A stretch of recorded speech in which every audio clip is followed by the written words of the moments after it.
بسم اللہ الرحمن الرحیم۔ السلام علیکم ورحمۃ اللہ وبرکاتہ۔ لڑکی دیکھنے کے بعد ریجیکٹ نہ کیجیے۔ میں ڈاکٹر فاطمہ ہوں۔ کل میں ڈیوٹی پر مامور تھی کہ ایک خودکشی کا ایمرجنسی کیس آ گیا۔ خودکشی کرنے والی لڑکی کا نام منتہا تھا اور میں نے اپنے 8 سالہ کریئر اور گزری زندگی میں پہلی بار اتنی خوبصورت لڑکی دیکھی تھی۔ مریضہ حالت بے ہوشی میں تھی۔ اس کو اٹھا کر ہسپتال پہنچانے والے اس کے والدین تھے۔ والدین بھی ماشاءاللہ بہترین پرسنالٹی کے مالک تھے، مگر اس وقت بیٹی کے عمل نے ان کی حالت کو قابل رحم بنا رکھا تھا۔ پتہ نہیں کیوں مجھے لڑکی پر پیار اور اس کے والدین کی بے بسی دیکھ کر بے انتہا ترس آ رہا تھا۔ لڑکی کو آپریشن تھیٹر لایا گیا۔ آپریٹ کے بعد اس کو وارڈ میں منتقل کر دیا گیا تھا اور والدین کو بتایا گیا تھا کہ لڑکی کی حالت خطرے سے باہر ہے۔ لڑکی کی خیریت کا پتہ چلتے لڑکی کا والد غربہ میں کچھ تقسیم کرنے کے لیے نکل گیا اور لڑکی کی ماں کو میں نے اپنے آفس میں بلوا لیا۔ مختصر لڑکی کی ماں نے جو کہانی سنائی وہ کچھ یوں تھی۔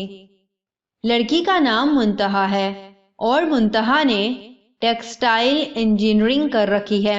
پڑھائی کے بعد تمام والدین کی طرح منتہا کے والدین کی بھی خواہش تھی کہ وہ اپنے گھر کی ہو جائے، اس لیے انہوں نے منتہا سے اس کی پسند کے متعلق پوچھا تو منتہا نے مشرقی لڑکیوں کی طرح فیصلے کا اختیار ماں باپ کو دے دیا۔ والدین نے منتہا کے رشتے کی بات چلائی تو منتہا کو دیکھنے ایک فیملی آئی۔ لوازمات اور خدمات سے مستفید ہونے کے بعد عورتیں منتہا کے کمرے میں آئیں۔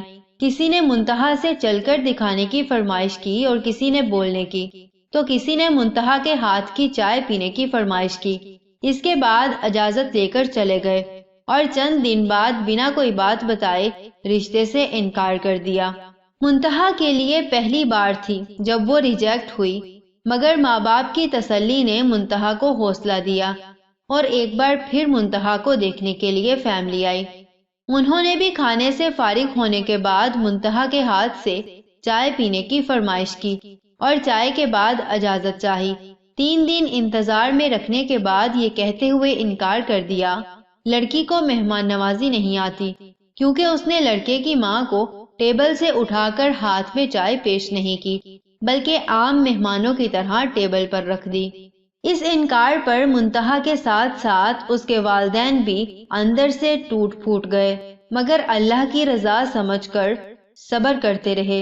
پھر ایک نئی فیملی آئی۔ اس فیملی کی خواتین کے بیٹھتے ہی منتہا نے ان کے جوتے تک اپنے ہاتھوں سے اتارے، وہیں بیٹھے بیٹھے ہاتھ دھلوائے اور پھر چائے پیش کی۔ اس فیملی نے ہفتے بعد یہ کہتے ہوئے انکار کر دیا کہ آپ کی بیٹی پر جنات کا سایہ ہے، ورنہ کوئی میزبان پہلی بار گھر آئے مہمان کی اتنی خدمت کہاں کرتا ہے۔ پچھلے 8 سالوں میں 100 سے زائد لوگ رشتے دیکھنے آئے، مگر کوئی نہ کوئی عیب نکال کر چلے گئے۔ کل ایک فیملی آئی، انہوں نے لڑکی کو باقی ہر لحاظ سے ٹھیک قرار دیا، مگر یہ کہتے ہوئے انکار کر دیا کہ منتہا کی عمر زیادہ ہو گئی ہے، اور احسان جتاتے ہوئے کہا کہ اگر آپ زیادہ مجبور ہیں تو ہمارا ایک 48 سالہ بیٹا جس کی اپنی دکان ہے، اس کے لیے منتہا کو قبول کر لیتے ہیں۔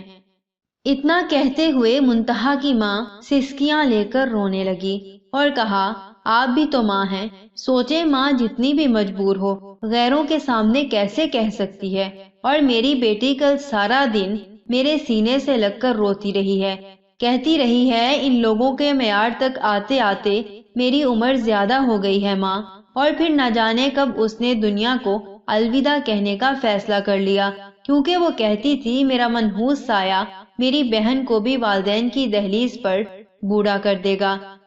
میں نے منتہا کی والدہ کو پانی پلایا، اتنے میں اس کا والد اور پیچھے وارڈ بوائے داخل ہوا، آ کر بتایا کہ منتہا ہوش میں آ گئی ہے۔ منتہا کی ماں بجلی کی تیزی سے وارڈ میں پہنچی، منتہا کا سر اٹھا کر اپنے سینے سے لگا لیا۔ میں اور منتہا کا والد ایک ساتھ کمرے میں داخل ہوئے۔ منتہا ماں کو چھوڑ کر باپ کے گلے لگی اور سسکتے ہوئے کہا، پاپا بیٹیاں بوجھ ہوتی ہیں، پاپا آپ نے مجھے کیوں بچایا، مجھے مرنے دیتے، میرا منحوس سایہ اس گھر سے نکلے گا تو گڑیا کی شادی ہوگی، نہیں تو وہ بھی آپ کی دہلیز پر پڑی بوڑھی ہو جائے گی۔ منتہا کا باپ چپ چاپ آنسو بہا رہا تھا۔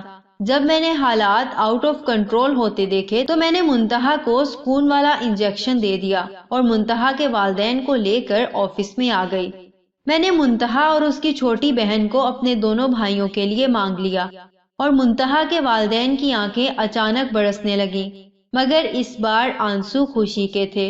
میرے دونوں بھائی ڈاکٹر ہیں، میں نے ان کو اپنا فیصلہ سنا دیا ہے اور وہ قبول کر چکے ہیں۔ آخر میں آپ لوگوں سے التجا کرتی ہوں، آپ شادی عورت سے کر رہے ہوتے ہیں، حور سے نہیں۔ خدارا کسی کی بیٹی کو ریجیکٹ کرنے سے پہلے اس کی جگہ اپنی بیٹی رکھ کر سوچیں۔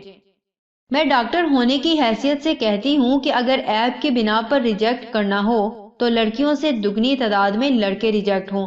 مجھ سے دنیا کے کسی بھی فارم پر کوئی بھی بندہ بحث کر لے، میں ثابت کر دوں گی مرد میں عیب عورت سے زیادہ ہیں۔ میں ہاتھ جوڑ کر التجا کرتی ہوں کہ کسی کو بلا وجہ عیب زدہ کہہ کر ریجیکٹ نہ کرو۔ آپ اللہ کی مخلوق کے عیبوں پر پردہ ڈالیں، اللہ آپ کے عیبوں پر پردہ ڈالے گا۔ آپ کے نکالے عیب اور انکار لڑکیوں کو قبر میں دھکیل دیتے ہیں۔ اللہ پاک ہم تمام بہنوں بیٹیوں کے نصیب اچھے کرے، آمین ثم آمین۔ جزاکم اللہ خیر و احسن الجزا۔ السلام علیکم ورحمۃ اللہ وبرکاتہ۔